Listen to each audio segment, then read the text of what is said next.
మార్నింగే లేచి అలా డోర్ తీసి బయటకొచ్చానో లేదో ఎండైతే మామూలుగా పెట్టడం లేదు అసలు. అప్పుడే ఎండలు స్టార్ట్ అయిపోయాయి. ఏదేమైనా ఇలా బయటకొచ్చి పొద్దున్నే చూస్తే ఎంత హాయిగా, ప్రశాంతంగా ఉంటుందో గదా! చాలా ప్లెజెంట్‌గా ఉంది.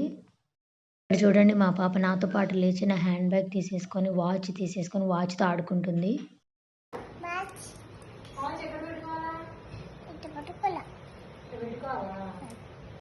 ఇక నేను ఇక్కడ ఈరోజు మండే కదా! మొత్తం పూజ అంతా క్లీన్ చేసేసుకుంటున్నాను. పటాలు తుడుచుకుంటున్నాను. యాక్చువల్‌గా అయితే ముందే మా పాప లేవకముందే నేను చేద్దామనుకున్నాను. బట్ కుదరలేదనమాట. లేవలేకపోయాను. అందుకే ఇప్పుడు క్లీన్ చేసేసుకుంటున్నాను. మోస్ట్‌లీ మండేనే నేను మాక్సిమం దీపం పటాలు తుడచడానికి ట్రై చేస్తాను. ఎందుకంటే మా ఇంటి దేవుడు శివుడే కాబట్టి నేను మాక్సిమం మండేనే చేసుకోవడానికి ట్రై చేస్తాననమాట. ఒక్కోసారి మా పాపతో కుదరదు. కానీ మాక్సిమం నేను చే ట్రై చేస్తాను.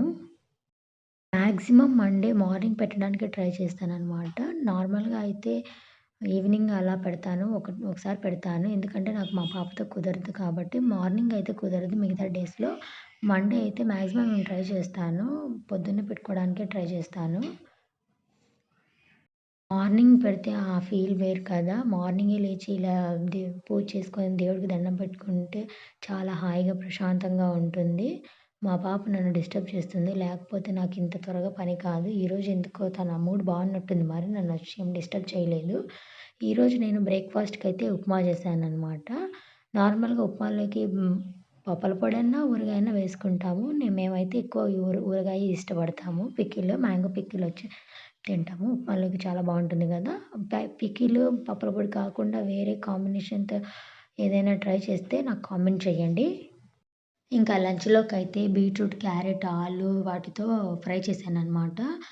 నార్మల్‌గా ఫ్రైతోనే మా పాప బాగా ఇష్టపడుతుంది తినడానికి. ఇంకా నైట్ పెట్టిన రసం ఉంటే, సో, ఇంకా ఈ ఫ్రై చేద్దామని అనుకున్నాను. అందుకే 3 కలిపి ఫ్రై చేసేసాననమాట. ఇలా 3 కలిపి కాంబినేషన్‌గా ఫ్రై చేస్తే బాడీకి అన్నీ పడతాయి కదా! ఒకటేసారి. సో, అందుకని నచ్చితే లైక్ చేసి సబ్స్క్రైబ్ చేసుకోండి.